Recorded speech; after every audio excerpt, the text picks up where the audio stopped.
in the backfield. Run the option to the near side. They try a reverse, and the ball's loose.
Hi, everybody, and welcome to another edition of Coach's Night Out. We are live from Town Square Social, 145 Public Square here in Lebanon, open for lunch and dinner, 7 days a week, open for breakfast on the weekends.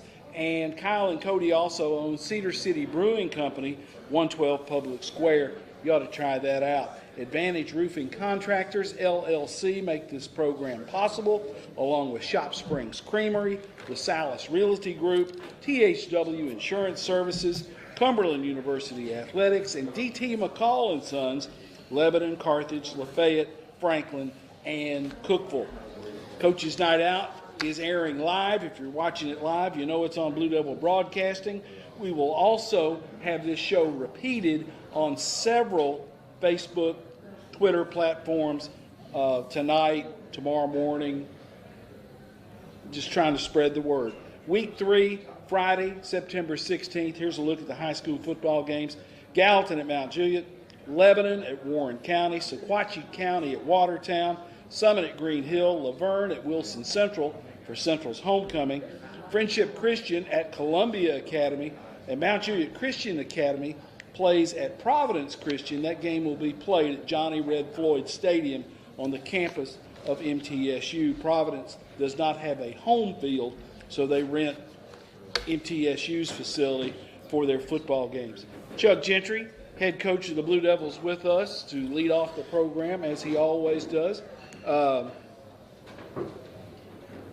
football team got back to work on Monday. We talked a little bit earlier, said you had some rock'em sock'em going on in practice on Monday. Yeah, we got after it a little bit on Monday. Worked on blocking and tackling, which we didn't do well on Friday night, or really the Friday night before. So we went back old school and had, I guess in the words of Jimmy Hackett, a Blue Monday, and tried to get better at the fundamentals. Last Friday night we ran into a good football team. Not going to take nothing away from them. May quite possibly be one of the better teams we play all year, and but we didn't live up to our standards and expectations anyway around it. So best thing to do is roll your sleeves up and go back to work. Hopefully it'll be better by Friday night. Now. We were much cleaner this Friday night than we were the last Friday night. So there was some growth. There was some growth, some positive, but I went back Monday after practice, and me and Coach Williams looked at the ledger sheet from 7 years, and not many times have we been taken out to the woodshed kind of like that. But sometimes you need a good one to get you lined back up, and hopefully that's what happened. Tackling, blocking, so fundamental in the game of football, and working on that early in the week. You hope there's carryover to this coming Friday night. Well, yeah, I showed them on the film offensively. We are literally one block away, somebody coming off a block several times, and defensively, I'll give them credit. You got a 6'4", 225-pound quarterback that's running the ball hard and downhill, and we got a 145-pound, 5'8" safety tackling him. And I've done a little schooling in my life, and the math doesn't work. The math ain't mathing. But again, you got to get him hemmed up before we get started. Not make the edge so short, not be so different things, and we've worked. We worked hard on that, and hopefully, I know this week there will not be a Division I quarterback taking snaps, so hopefully that in itself makes us a little better. Getting lined up, getting your kids in the right position is a big part of it, and you felt like that was something that you really need to address this week. Well, when I say we, myself included, have worked on it really hard of the little details, just knowing when, where, why, what, how, all the things, and for 2 weeks at the end of the half, we've not handled it well either way. Offense hasn't functioned well, defense hasn't functioned well, special teams hasn't functioned well, and again, I guess the inexperience shows up. But at a point you have to take some ownership and accountability for that when you're doing what you're supposed to. And like I asked them just a few minutes ago, maybe I'm not being clear and precise enough, so maybe I need to state it a different way and try to do that. You told Joe in the post game last week after that loss to Upperman that there was a certain amount of, I don't know if anger is the right word, but kids weren't happy with the way things played out, and they verbalized that they said this is not acceptable. Well, yeah, I had a senior kneel down at my feet and look up and say, "This coach, this ain't acceptable. We're better than this. We need to." And again, a little bit of it was out of frustration. A little bit of it was from the heart. 8 years ago when we took this job, me and Scott Walters, me and you, me and Zach Martin, the deal was, hey, let's be competitive and let the chips fall where they may. And like I said, I did some looking in our first year against Mount Juliet with a backup quarterback. Chandler was out. We 35-0, and then there's been two Oakland games that were pretty out of hand, and then this makes the fourth one.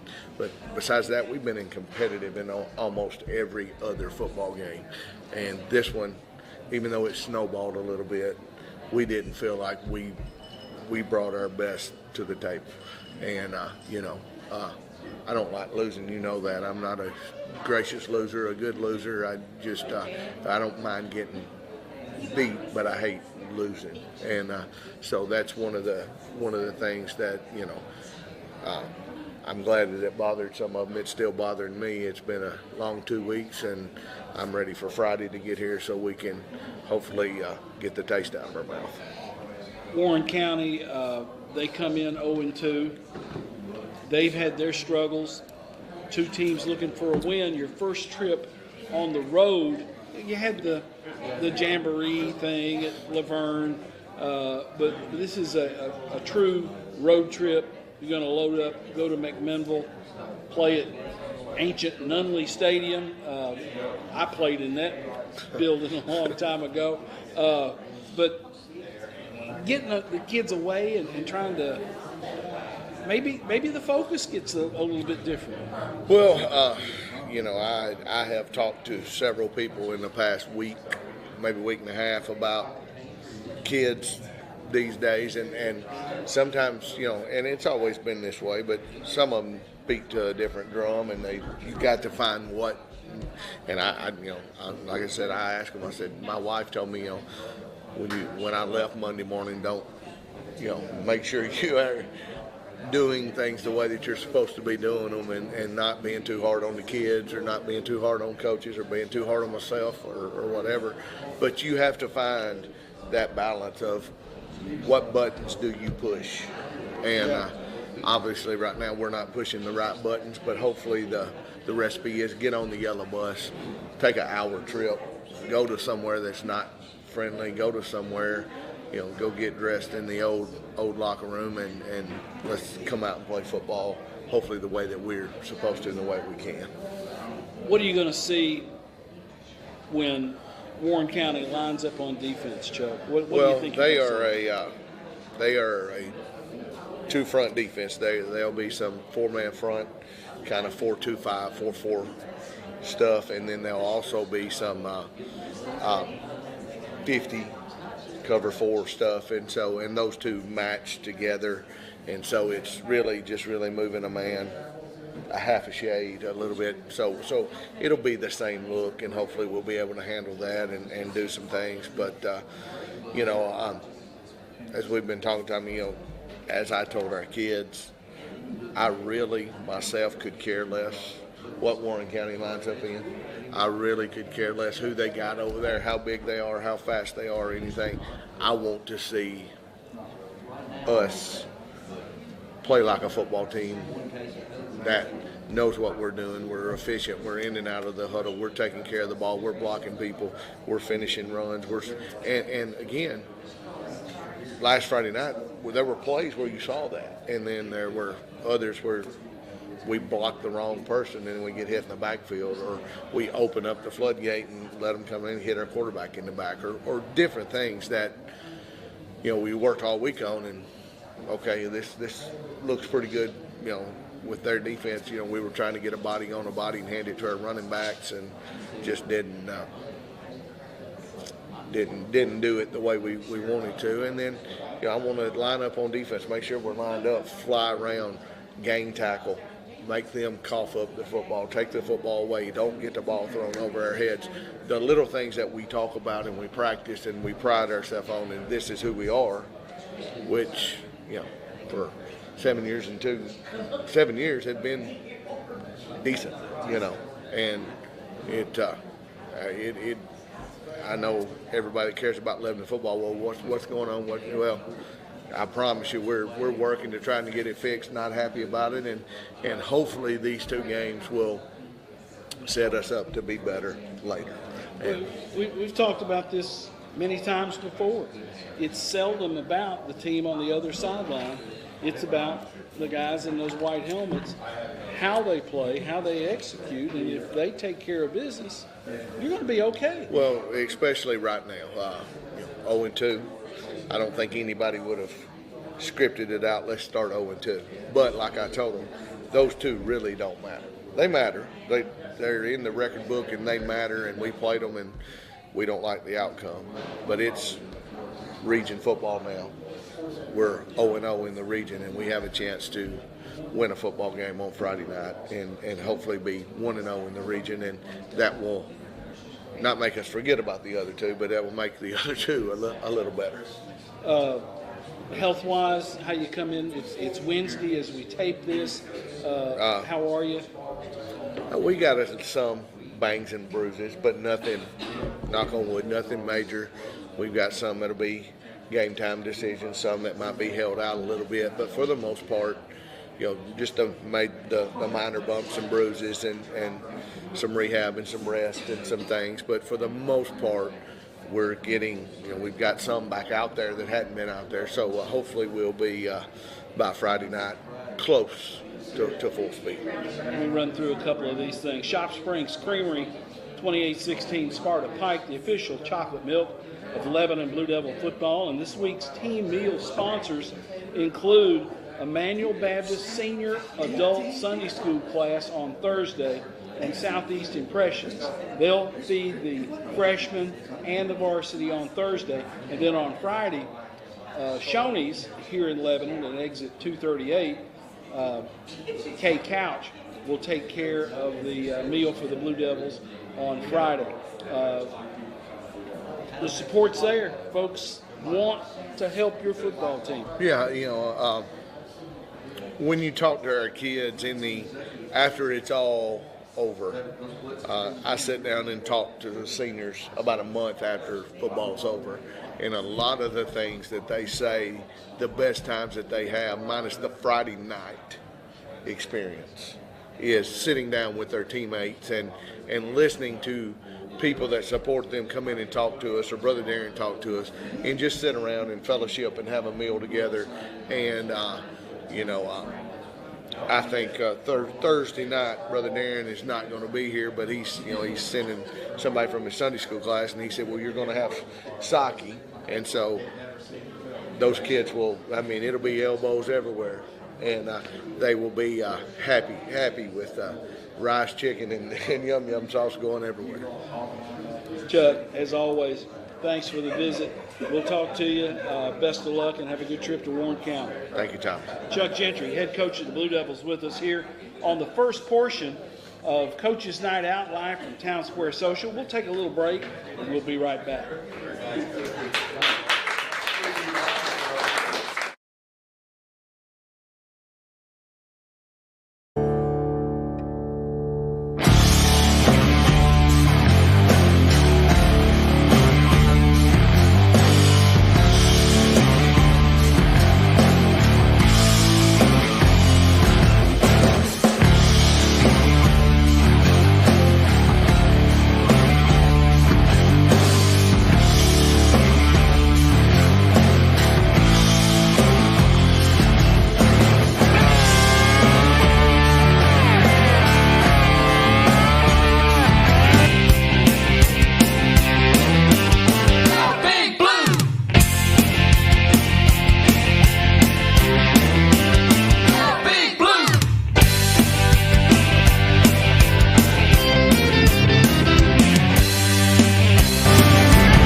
We're back. Coach's Night Out is the program. We are live from Town Square Social. Our sponsors, D.T. McCall & Sons, Lebanon, Carthage, Lafayette, Franklin, and Cookeville. Cumberland University Athletics, THW Insurance Services on West Main, Lebanon, the Salas Realty Group, 120 Public Square, Shop Springs Creamery, Jeffrey and Elizabeth Turner, and Advantage Roofing Contractors, LLC, Rob Painter, and Donnie Self. With me, Tim Mathis, head coach of Cumberland University, and after a couple of visits where we've just been talking about practice and preparation, now we can talk about a football game. Tim, you guys went to St. Louis. You come away with a 35-28 victory over Missouri Baptist, and you got some big plays early and late to wrap that football game up. Yeah, it was, you probably couldn't ask for a better first half of execution, and we still left some points, not materialize in that first half, but we played tremendously first half, hit a bunch of big plays offensively. Defensively, I think they only had 60-something total yards of offense, so, you couldn't ask for a better first half, but, we got in a lull there in the third quarter, and it became a dogfight because I think we went into the half thinking it was over, and any team worth their salt can fight back, and they grab momentum in a hurry. Well, there was a stretch there in the third where it didn't look too good, did it? No, it just we got a lot of it. I do think was it was 23-zip at half, and they thought the game's over. Our guys didn't come out and stay motivated. I talked to them about kind of an adage about, when a shark sees blood in the water, they go for the kill or whatever, and we didn't do that. And we talked about it at halftime. You can't go away. You can't swim away from it. There's blood in the water. We got to attack them, and we didn't. And people underestimate, how powerful momentum is, and they grabbed it in a hurry. And the great thing that I like about it, and that I talked about it at the end of the game on the radio and stuff, is the character of our team really showed. I'm not sure that the teams the last couple of years we might have folded, but this team would have had the response after right. This team's character is, they pulled it through and did what we did. Defense made an unbelievable play there in the third quarter that basically sealed the game for us. Des Wallace forced a fumble.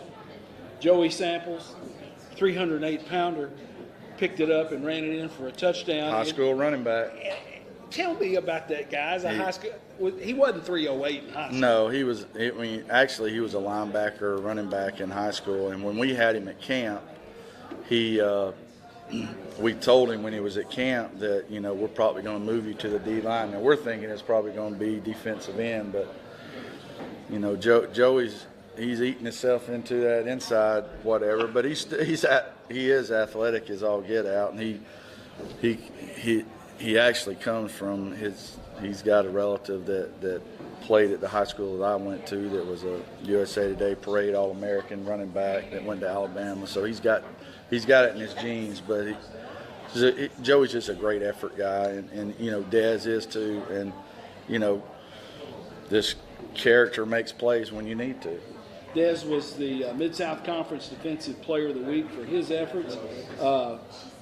I bet Samples was pretty hard to live with after he scored that touchdown. That I can imagine that he was, and after it might have been 2 or 3 series where he went back in the game till he had to catch his breath, because he probably felt like he ran about 300 or 400 yards, but he got going in a hurry because he is pretty athletic. But it was, I think they played as we got that. When that happened, after that happened, the defense really, really played well after that too. They kind of caught on, and we kind of started moving the ball a little bit offensively, and the best thing, just characterized, to win the game, we made them jump off sides to get into victory formation, to have the discipline to sit there and let them jump off sides. So, again, you can complain all you want, but a win's a win. It's better than being 0-1. Well, and going on the road, getting a win, and it is there's a different mindset at this level, Tim, because you have scrimmages, you have inter-squad, you have, we'll go work a couple of periods of goal line, something like that. But you don't play against other people until the season starts. Until it starts, and we play a team that we've never played before, and you don't really we both traded 3 films, and each team picked a film, but you don't know what they're going to do until you get there, and that's, in the first half, that's what was so great about it, is because we just executed so well, and we did things that we couldn't do last year. Had big pass plays, we threw the ball pretty well. Even the end of it, when you look at the stats, we were about 50-50 in running game, passing game, which is nice. I mean, going forward, because that's something we wanted to work on. This going into this season was being able to throw the ball like we could run the ball, and we did run the ball really well. It's just, I think there in the third quarter too, we got to do a better job. And as me, offensive lineman, I gotta rotate my line. I got nervous and I didn't do it, and some of our linemen got too tired, and we needed to rotate them, and I've got to do a better job of that. And I told them, regardless, I've already got it in play, we're going to rotate, because I think that hurt us. Bryant, the running back who transferred in, broke a long one early. He wound up having a good football game. He did, and that, it kind of shocked. I know he's a really good running back. I didn't think he had that speed, and he really changed gears and made that long run. And the good thing was just our protection. Didn't give up a sack in that first half. We're protecting well and doing things, and it's just encouraging for that, because you build off of it, and that's what we did Sunday and Mondays, make all those corrections that that there were things we scored 35 points, really didn't play very well in the long run. We did some good things, but you correct those things, and going into a game like we've had this game circled since last year. They came up here last year and embarrassed us, and we're not going to let that happen again. Well, and you can see things against another opponent on film that perhaps you don't see in a scrimmage, or again in 7-on-7 and things like that, and good teaching points, and getting ready for Union, a team Cumberland used to play all the time, Right. and we kind of getting back to playing those guys. Another road game. What do you know about Union and going to Barberville? Good thing is, going into last year, they had changed defense, so we didn't know really what they were going to run on defense or whatever, but all their coaches are back, so, we're pretty sure we know what they're going to do, offensively and defensively. They're a 3-4 team on defense. Love to bring the outside backers a bunch, and that hurt us last year, so we obviously have been working on that. And then they run really similar to what we do offensively, so that it helps our defense that they've seen all that. But they've got a lot of guys back. I say that in some positions they don't, and so they might have 1 or 2 guys back and a bunch of freshmen that are they lost several kids that apparently Campbellsville came and scooped 4 or 5 of their players away from them, and so which is not shouldn't do, is not good or whatever, but it is what it is. But I think they do a good job, and their defensive coach is a really good.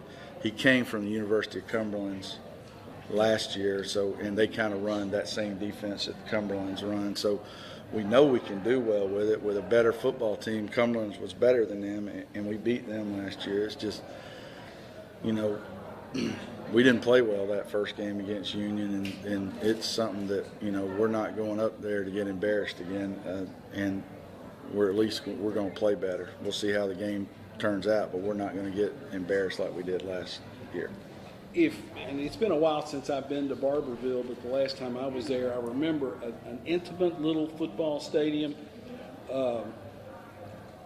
crowds right down on top of the field, no track, Nope. not a huge facility. I remember one time Dwayne Alexander was the head coach and had a punter and kickers can, he told the kid, he said, just kick it through the end zone, just kick it. And he tried to angle, and it went about 9 yards, and Wayne's Dwayne doesn't have any hair to pull out, but he's, you know, those things stick out with me on that trip to Barberville.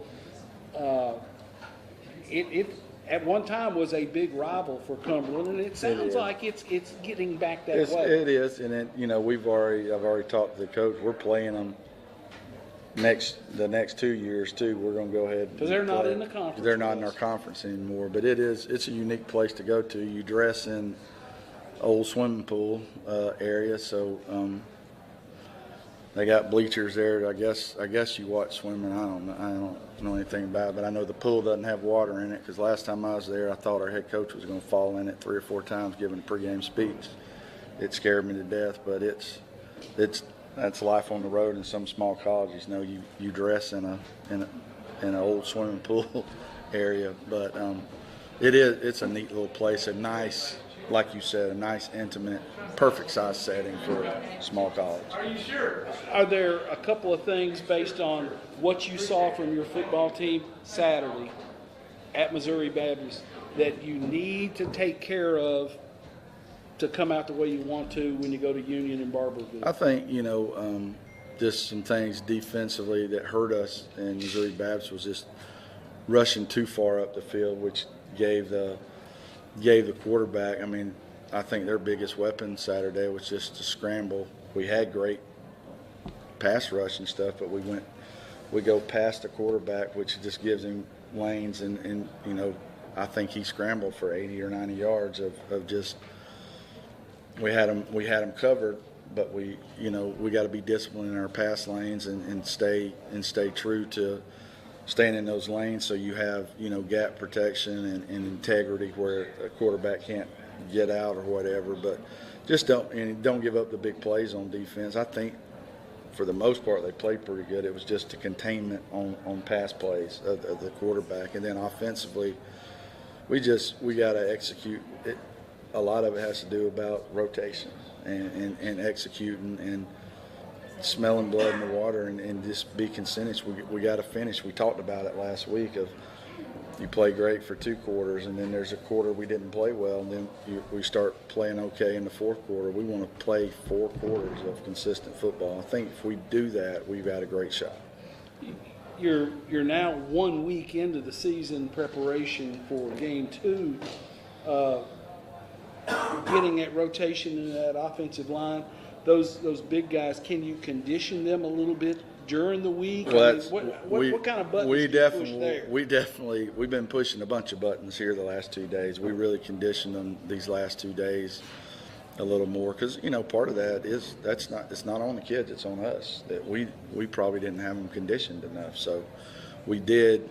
You kind of Tuesday and Wednesday you kind of go hard at it, so that way they can get their legs back under them come Saturday. But that is part of it. We did need to run them a little more after practice and you know, do some sprints and different things to condition them, because that, you know, especially in the heat of it, and it wasn't as hot as it was here last week, but playing on a turf field, the sun came out, they had the old black pellets in there, it got hot in a hurry on that field, and you're expelling a lot more in a game right, than you a do whole in a lot practice. more. But it, you know, the biggest thing is, especially up front, is we got to rotate a little bit, and we have the guys to do that. It's just a matter of as coaches, we can't get caught up in the game, and you know, you can't get caught up in that momentum and say, well, I can't do anything, be afraid to do anything, because we got guys that are capable of coming in and playing, and I think if we do a better job of that we'll be okay. I've seen you practice. You run an up-tempo practice offensively, a couple of huddles, people are moving around.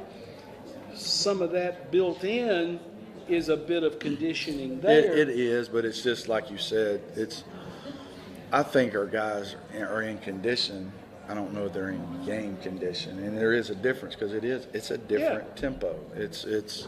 You exert more energy in a game than you do all the others, and it's hard to push that envelope to where you're getting that game condition while you're practicing too. And offensively, you guys can go fast. You can stay in the huddle a while. There are some options tempo-wise that you can play at. Right, and I think, you know, that was one of the things we talked about was before that we probably should have did a better job in the third quarter of that game at Missouri Baptist is slow down. Eat some of the clock. Quit trying to get so many plays in or whatever, because we are winning. You know, it's not, don't get greedy about it, but I think that would have helped the kids too, and we talked about that. And, you know, when we're in that situation again, we'll probably do that a little more.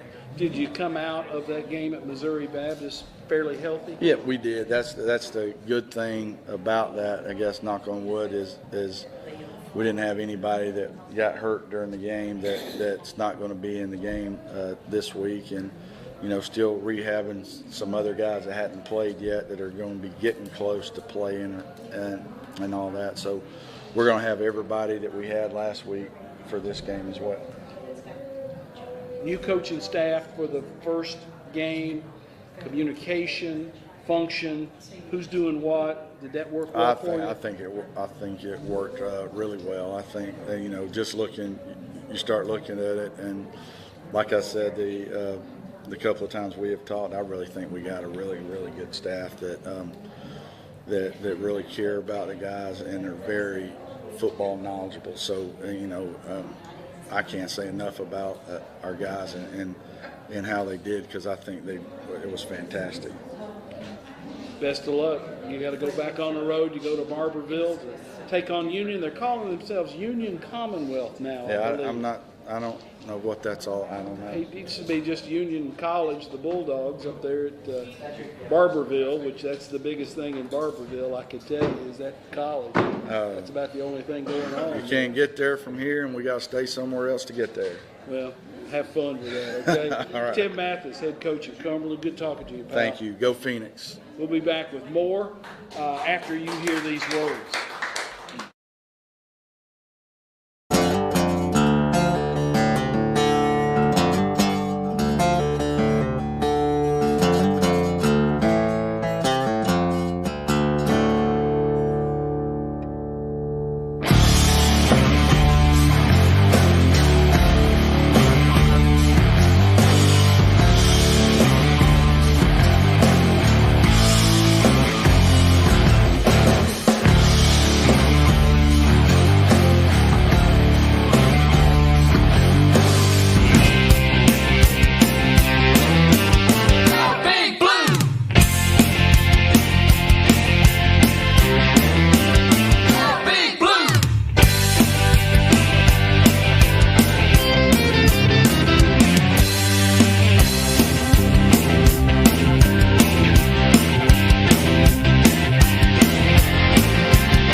And our third and final segment of Coach's Night Out at Town Square Social, brought to you by Advantage Roofing Contractors, LLC, Donnie Self and Rob Painter, Shop Springs Creamery, Jeffrey and Elizabeth Turner, the Salas Realty Group, 120 Public Square, THW Insurance Services, LLC, 321 West Main, Lebanon, Cumberland University Athletics, and D.T. McCall and Sons, Carthage, Lafayette, Lebanon, Franklin, Cookeville. Let me run down the schedule for this week. The big game, Gallatin at Mount Juliet, Lebanon at Warren County, Sequatchie County at Watertown, Summit at Green Hill, Laverne visits Wilson Central for Wilson Central's homecoming, Friendship Christian at Columbia Academy, and Mount Juliet Christian Academy will take on Providence Christian. That game's going to be played at MTSU. Trey Perry, head coach of the Golden Bears, with us, and you've got the big game in Middle Tennessee, in my opinion, coming up. Mount Juliet Gallatin through the years has always been a big one. We've had this discussion, I'm sure, before, but our kids are different every year. We always talk about as coaches, we never graduate, but it depends on the generation as to who is the big rival for Mount Juliet and Gallatin. I mean, there's plenty of rivalries in Sumner County for them to look at as well. But the people that have indoctrinated me since I've been here, the old heads say that Gallatin's one of the big ones. So, but this week it sounds cliche, but it's the regional game that puts probably that much more emphasis on it, because it's not only the region opener, but obviously some people have picked Gallatin to win the region. We've been picked near the top of the region, so it'll be a big game.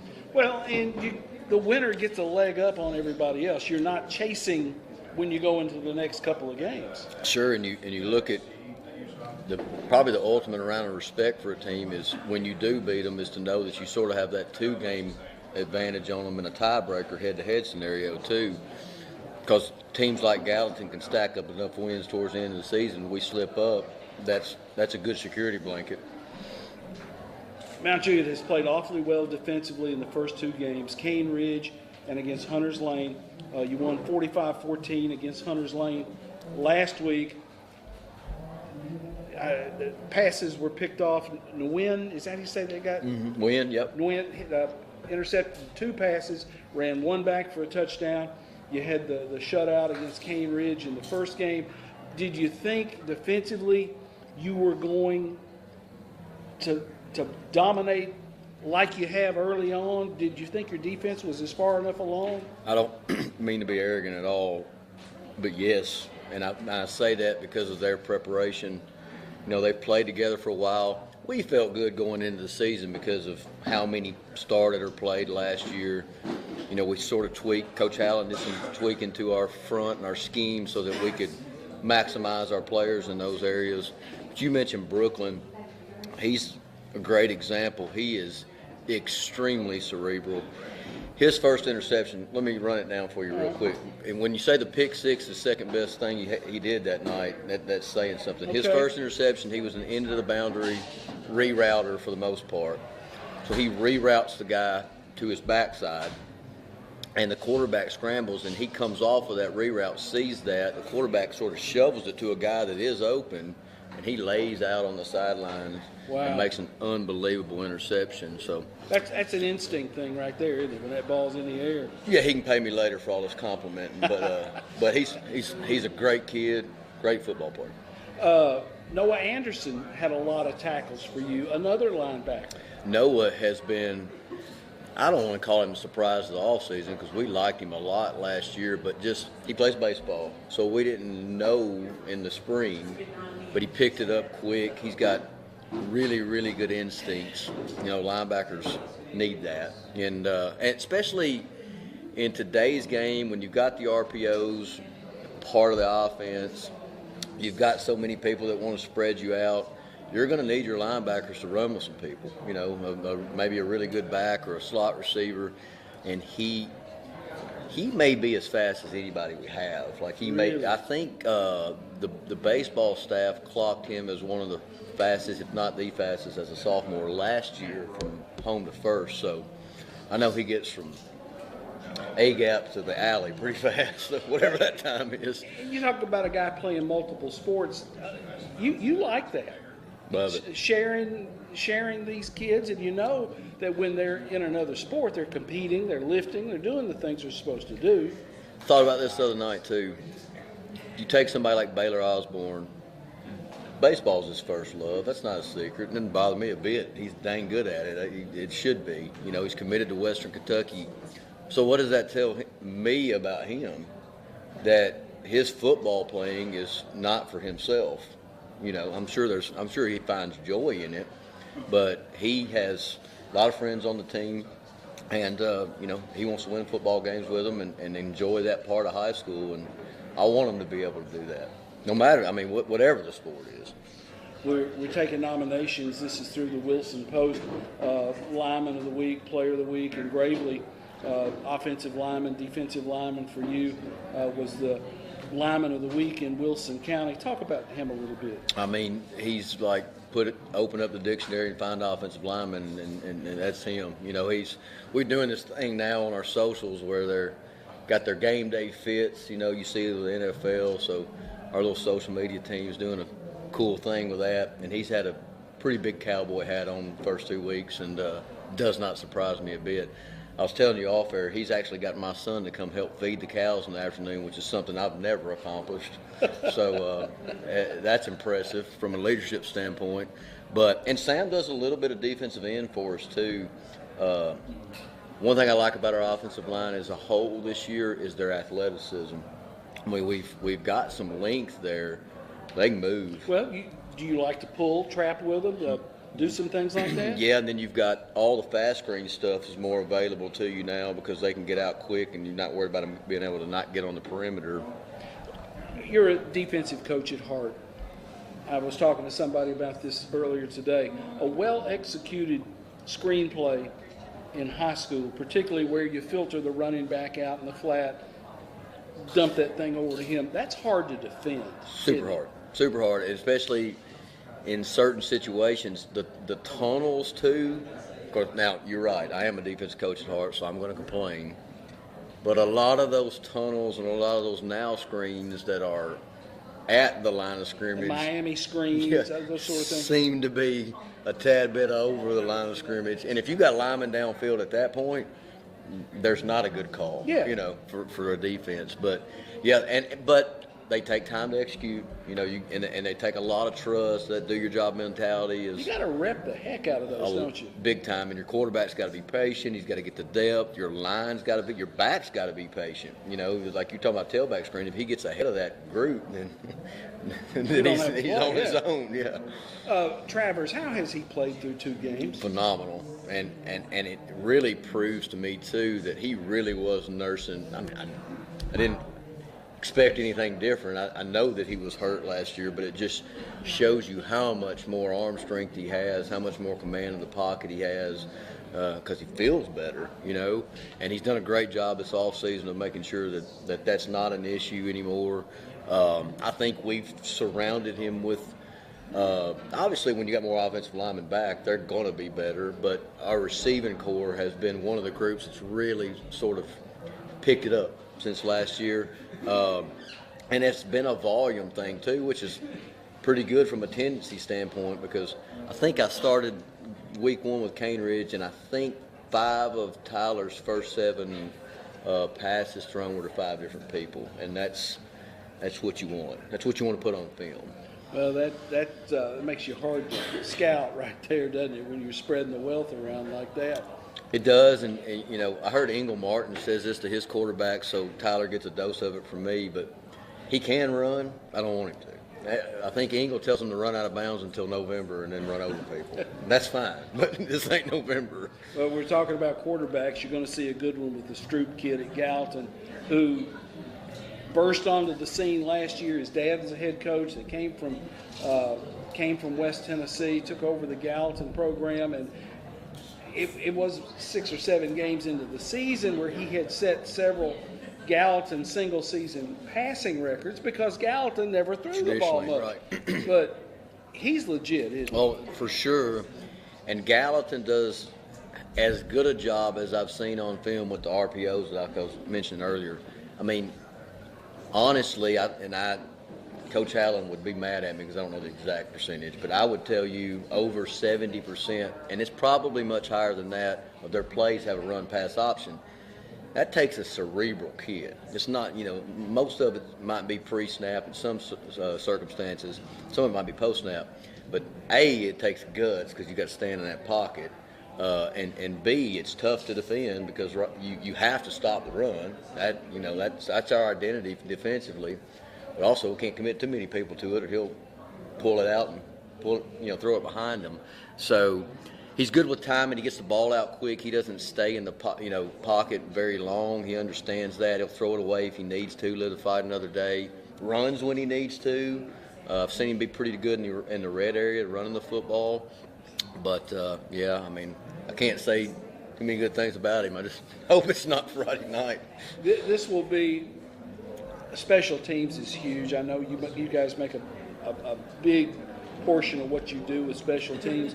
You're going to go against the Kelly kid from Gallatin, who is like your kicker, one of the best kickers around. He has an explosive leg. Our kickoff return team may get a break. We've seen, in film already, it's not whether it's going to go out of the end zone or not. It's going to go out of the stadium or not, and there's been a couple of those. He's just as effective as a punter, and you're right. I mean, it's pretty special in our region that we've got. I won't call these are not kids. They're men. They've got a howitzer attached to their hip. What are you going to see defensively from Gallatin? They're a 4-2-5. They use their speed well, so their defensive end is going to stand up a lot, and they can shift around from a 31 to a 33 front and a little bit odd front, but it's mainly based out of an even front defense. They'll adjust with their secondary, as most do. They're a closed field coverage team, meaning that they play a lot of cover one, man-free stuff. To me, their corners do a good job what we call top shouldering. And so it's hard to get behind them. A lot of man coverage, they don't care what's going on in the backfield. So if they play their technique correctly, they're always going to, guess wrong, guess long. And I feel like they do a pretty good job, they do a really good job of that. It seems like I remember last year, I saw him on film against you. I saw him live against Lebanon. They had a free safety, and I don't know if he's still there or not, but he would play center field, and they're playing man under with a free over the top, and that guy would make plays. He ran to the football. I know who you're talking about. Okay. He played in the All-Star game, I think. Yeah. And the guy they've got now is very effective, too. And they actually take that guy and can move him down to linebacker. And we don't know if that's a sub-package or there might have been a little bit of ding-up or whatever, and brought in another guy that I thought did the job last week against Station Camp. So that tells me that guy roaming the back is not just back there to defend the pass, too. He can come up and probably put There's a philosophy when you can play some man back there, isn't it? That you feel good about your guys, and you don't worry about scheme. Your front's going to take care of the run game. If you're locked up man, you got him all over the place. It's a two-sided coin because I love man coverage and I like match quarters. It's not a big secret, but the other side, we talk about this all the time at really at all three levels. Defensive line's hard to do, but second, third level especially. If you're not responsible for somebody, this is the bad side of the coin. You have to be an alert guy for run. Otherwise, people just run route combinations on you all night long and hand off the football, and you've got four people that are not in the scheme. Yeah. So it's a balancing act, but when done right and with pressure, you can do some damage. And quarterbacks who can run a little bit can Right. hurt that. If corners are running out of there, something breaks down. If he can get past that first line, a quarterback could have a good play. And that was a point of emphasis for us this week because I didn't get to talk much about them, but Hunter's Lane's improved 20 seniors starting out of Really? I had 22 no idea. positions. And these are guys we've been seeing, too, kind of progress. I'm a huge fan of Coach Thomas. But the quarterback broke the pocket some on us the first half. It was good for us, though. We had to make a halftime adjustment, and I felt like we settled down some. 2 trips into Metro Nashville to play, and you're finally getting to play a home game. Ought to be a tremendous atmosphere there at Roger Perry Field. We're excited for it, and since we spoke of the field, we were worried, if I'm going to be honest with you. I'm sure most everybody was, with no rain, but we timed all that. Roger Perry timed all that stuff out, and the field's as green as ever, so we're pumped. And sometimes that can be a little bit tricky, knowing when to turn that water on based on the weather forecast. And I bet Roger kind of keeps up with that stuff pretty serious. Oh, big time. And if I'm in charge, he makes me set alarms, make sure that we've had this conversation literally today. So, yeah. Are there a couple of things your football team is going to have to address, going to have to take care of to have a good night against the Green Wave? I would really talk about how they can do a good job on third down, and he doesn't really panic on third down, because if you face a team that throws the football a lot, if you're 1 for 3 for 10 yards, then you're going to move the sticks. So we're going to have to communicate well, between formation adjustments and those kind of things defensively, which I feel good about. But they do present those challenges. You've already said it. Special teams is going to be at a premium. We've got to be smart with when to fair catch, when to maybe try to get a return, when to go after a kick, be alert for onside ways that they might want to steal a possession. Take those opportunities ourselves if they present themselves. Games like this always seem to fall back on something like that, and that's why it's probably cliche, but it's still true. Health-wise, are you okay after 2 weeks? If you'd asked me Friday night, I'd have been nervous, if I'm being real honest with you, but this is a good plug for Dr. Ritchie and James Tapia. Our kids came in too, got the treatment, and ready to play. In a perfect world, are you going to sub a lot on both sides of the football? Is it because we had talked in the preseason, you weren't going to have as many guys playing one way. Right. You were going to try to play some cats both sides of the football. Are you able to sub like you want to? In order to do it right, you got to have great position coaches that are unselfish, which is kind of like you kind of want them to be selfish. Like, I want my offense to want to score points. I want my defense to want to stop people from scoring points.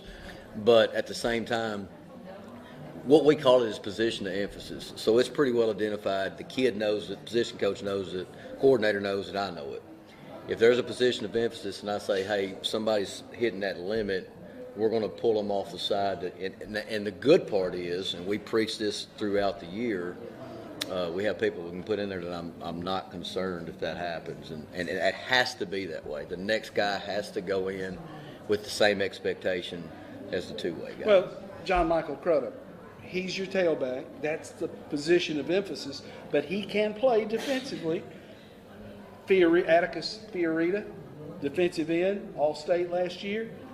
He's a dude on that side of the football, but you can line him up at tight end some too. Right, Carson Slocum's the same Yeah. way, and the three of them are very similar. They're not going to tell you they're tired. They want to play, but they also understand that they're going to get tired. Gallatin doesn't do a ton of tempo, but they do some. We do. So when you're getting that many reps in, it's impossible to continue to be full speed for that long without a break. What I love about them, though, is they don't want to take that break on special teams. They know that our expectation is if we're going to get breaks, we're going to do it on offense and defense, not on those. It's a different football game today than even if it was 5 years ago because of the tempo, because of the play clock. People want to go quickly, Right. and folks who sit up in the stands sometimes, well, when I played, everybody played both ways, and it's dang near tough to do that these days, given the tempo that football teams play at. I saved some of my grade sheets from high school, and it's been a while, but it's still, I guess, on the fringe of more modern. We almost double it now. That's how much faster the tempo gets, and and the operation of things too. Even if a team is not a tempo team, they can say a couple words to get in a playoff in 8 to 10 seconds and change that tempo. So you have to redefine kind of what you're looking for too. Like, we have team goals: 5 offense, 5 special teams, 5 defense, and we've had to look at that. Like, one goal could be 60 plays a game on offense, because if I'm getting that kind of rep count, that would have been laughable 20 years ago. 10 maybe in high school for 48 minutes, but it's doable. And if you do it, usually it means you didn't turn the ball over and you finished with your foot on the ball. And you might have punted a couple times, but some of those are going to be extra points too. So, yes, you have to have a different way of thinking. And the defensive guy that gets stubborn about that needs to remember that. Trey, have a good game. I know you will have a dang near sold out facility there on Friday night when Gallatin comes to town. It ought to be a world of fun. We need it. Helmets ain't cheap. Hey, good talking to you, pal. Thank you. Trey Perry, head coach at Mount Juliet, with us as we wrap up the show tonight from Town Square Social. Thanks for being here with us. And don't forget, get out to the high school stadiums and watch your teams play this week. Gallatin at Mount Juliet, Lebanon at Warren County, Sequatchie County at Watertown, Summit at Green Hill, Laverne at Wilson Central, Friendship at Columbia Academy, and Mount Juliet Christian Academy at Providence. A game's going to be played at MTSU. For all the guys behind the camera, thanks for being with us. I'm Tommy Bryan, and I will talk to you later.